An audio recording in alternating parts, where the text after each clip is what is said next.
Hi, my name's Ian Powell and I'm the proprietor of the Blackwater Lodge down on the border between Cork and Waterford in Southern Ireland, and we run one of the biggest salmon fisheries in the whole of Ireland with fishing on the Cork Blackwater.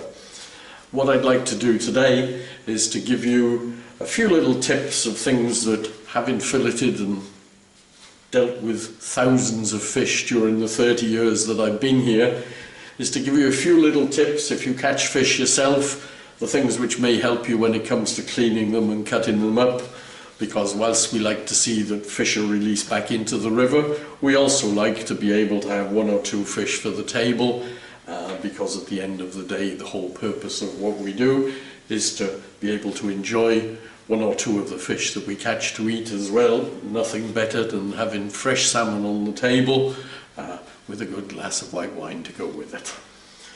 So this is one of the fish that's been caught recently. It's actually the biggest fish of the season that we've had so far this year. It's an 11-pounder. So what we're going to do today is to show you a few of the things that we do when we've caught one and how we're going to treat it once we've got it so that we can eat it afterwards. So off we go.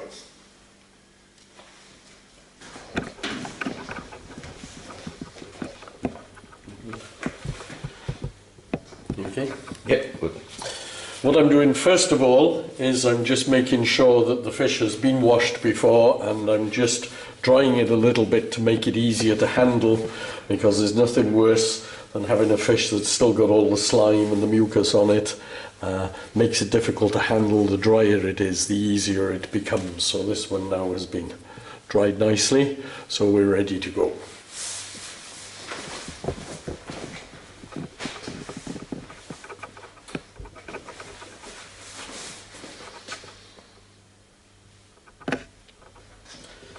The things I'm going to use today, things which might seem, one or two things might seem a little bit surprising, but I have a very good filleting knife here, which is what I use for actually cutting it. I also have a serrated knife, which is very useful for cutting through the backbone of the fish so that you don't destroy the edge of the filleting knife. And the other important thing is a soup spoon. Right, we're ready to start. So here we have the fish. The first thing we're going to do is we're going to take the head off. So I use my good knife to cut just behind the head and behind the gill cover until I get down as far as the backbone, which I'm not going to try and cut with the filleting knife. So we use the serrated one to get ourselves through the backbone. Cut down to behind the fins, and then off comes the head. That's the first job. And while we're at that, then we take the filleting knife and we go to the vent, and we then make a cut up in the stomach. Don't push the knife in too far to cut the innards as well. Go all the way through, right up to the top, so that we open up the fish nicely right the way down to the vent. And then we get hold of the guts, and I'm just putting my finger behind the membrane here, which is over the backbone, and pull everything out together all in one go, so that we get as much of it as we can out like that in one piece. That and put it aside. And the first thing I'm going to do then is I'm going to put this across to wash it and wash the board, because I always like to keep the board, which inevitably gets bloody, as clean as I possibly can. So we'll quickly wash the fish.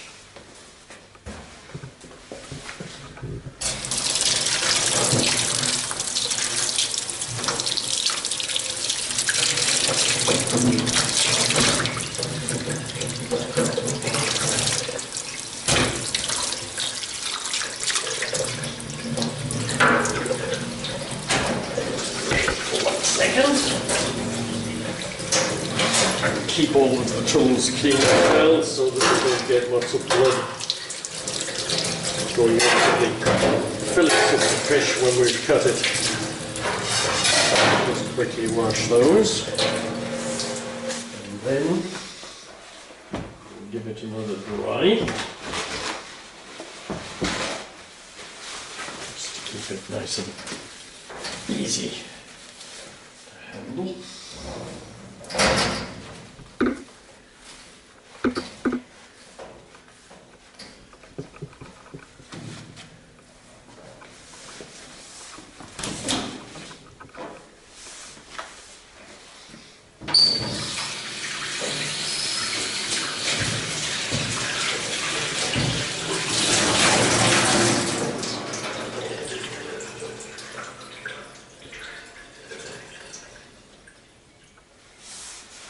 I always have a board which protects the knife from the work surface here, and what I always try to do, I have a little towel underneath which is the same size, and put the wet side of the board on there so that I'm always actually working from the dry side, which helps stop things from slipping and sliding around.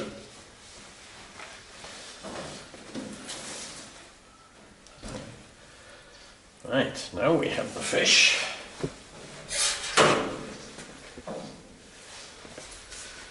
And we take the filleting knife here and we look for the backbone, which is just by here, and what we want to do is to be cutting just down onto the backbone and then keeping the knife very slightly at a downward angle.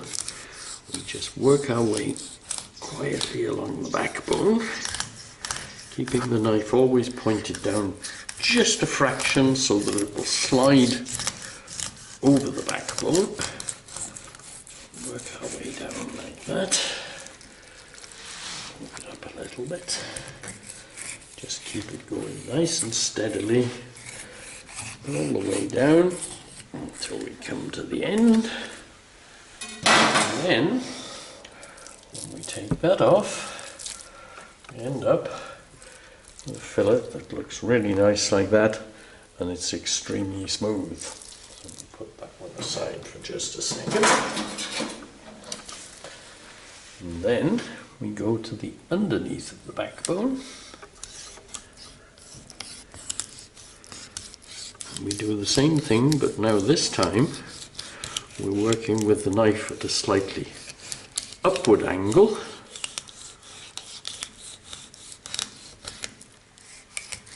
And we work along the backbone again. We keep going nice and steadily along like that. Make our way quietly down.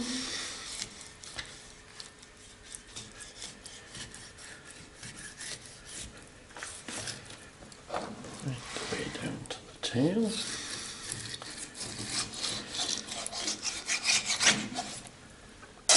And off comes the second part.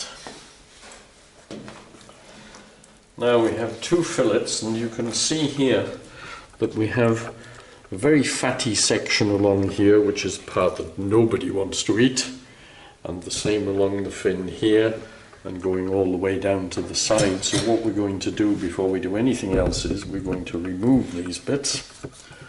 So we cut all through the anal fin, and then when we come to here we take off ½ an inch or so like that. Around here, taking out all of the nasty bits that we don't want. That's the one side. And then when we come around to the other side, put the point of the knife in here. And then we take off the strip at the back like that.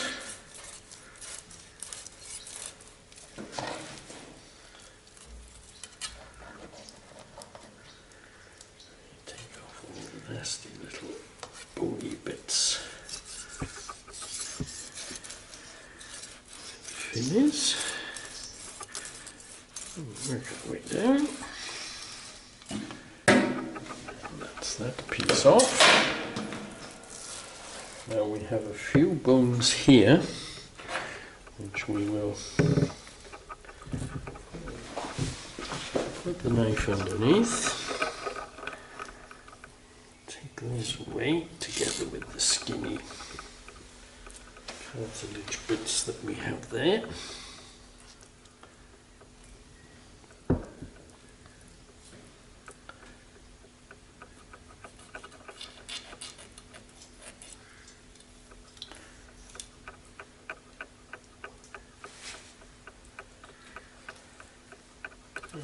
That off, and we just run the spoon down to make sure that there's no blood left there, and then we'll put this over on the drainer, ready to wash the two of them before we proceed.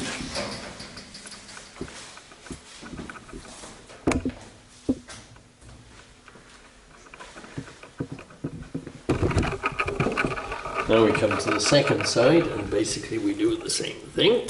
So we get that in.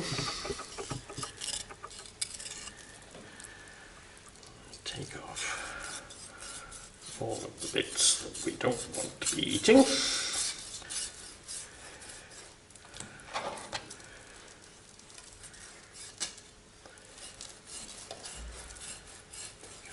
much as we can from that side.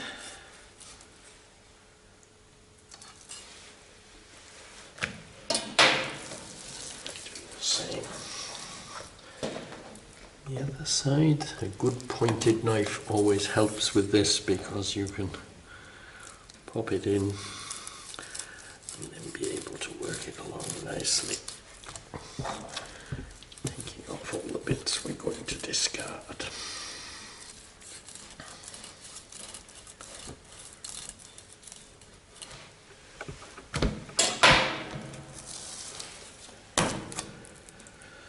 Usually you find one side will have bones and most of the other won't. There are a few bones there, which we'll just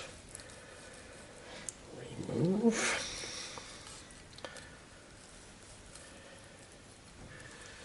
And then again we just run the spoon down the blood vessels to take everything off. And that's our two fillets prepared. So now we'll wash those and clean everything down before we start the final process.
What I'm going to do now is just dry the fillets a little so it makes them easier to handle again. Just run over them with a little paper towel to take all the excess moisture off. Turn them over. Do the same on the other side.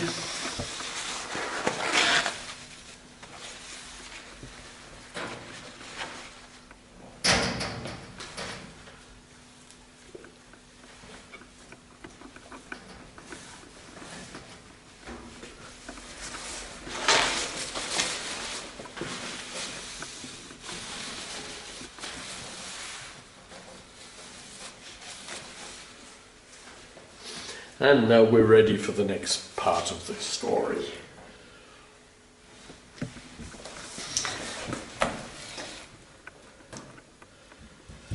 Lots of people like to have steaks of salmon, fresh salmon, when they're going to prepare a meal. And obviously you're probably wondering why. In fact, we have fillets now. Steaks would normally be cut straight across the fish. But I'm going to show you now one of the most amazing magic tricks that I ever saw in my life, which was shown to me by a chef that used to work here years ago. And when I first saw this happen, my reaction was, how did you do that? Because here we have the fillet. If we'd like to have a steak, there's actually a very simple way to give us something which looks like a steak, but has no bones in it, and is in perfect form to be cooked. So all we need to do is, we're going to cut a dent, as the French would call it, off the salmon. So we cut it all the way through, completely. So we end up with a piece like that. And then all we do is, we take it and we score it down to the skin this time, without cutting the skin. We'll just go right the way down like that. And then if we just take it, we go like that. And lo and behold, as if it was magic, we end up with something that looks just like a steak, but actually all it is the fish, and down the center of the portion we just have the skin, which is neatly folded in half. So it's absolutely perfect like that for cooking, and it's even better for eating because there's no bones in it. So we just go down the fish now and do exactly the same thing all the way down. Each time, down to the skin, fold it open, and it looks absolutely magnificent.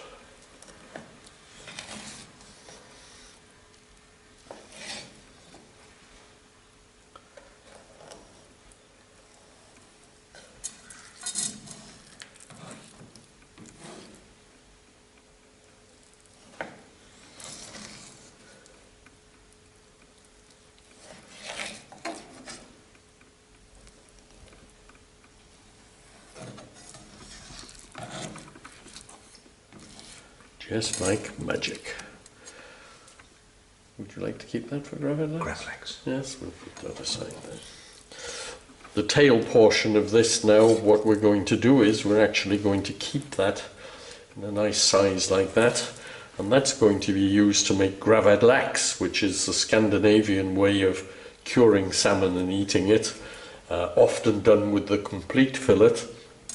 But if you don't want to have too much of it, then what you can do is just do a small portion like that, but you need two pieces which are matching size, because what you do is you make a sandwich out of it with the mix which is going to cure it, so that size will be just perfect for that.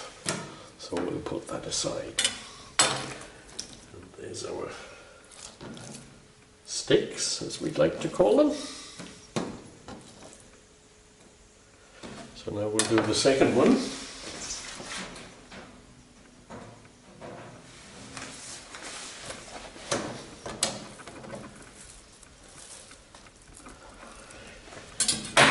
What we'll do is just make sure that we have something which is going to be matching size. So we make our gravid lax. Our two pieces like that. Ready to make that. And then we'll do 4 more steaks from this. So now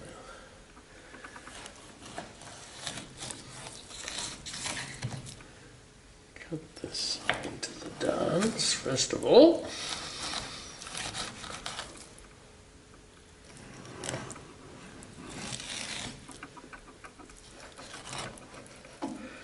And then the magic trick.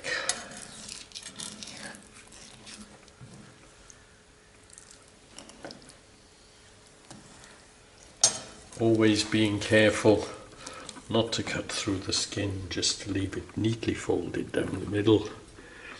When you eat it, you just have to pull the fish off each side of the skin and discard the skin, and it makes it very easy to eat.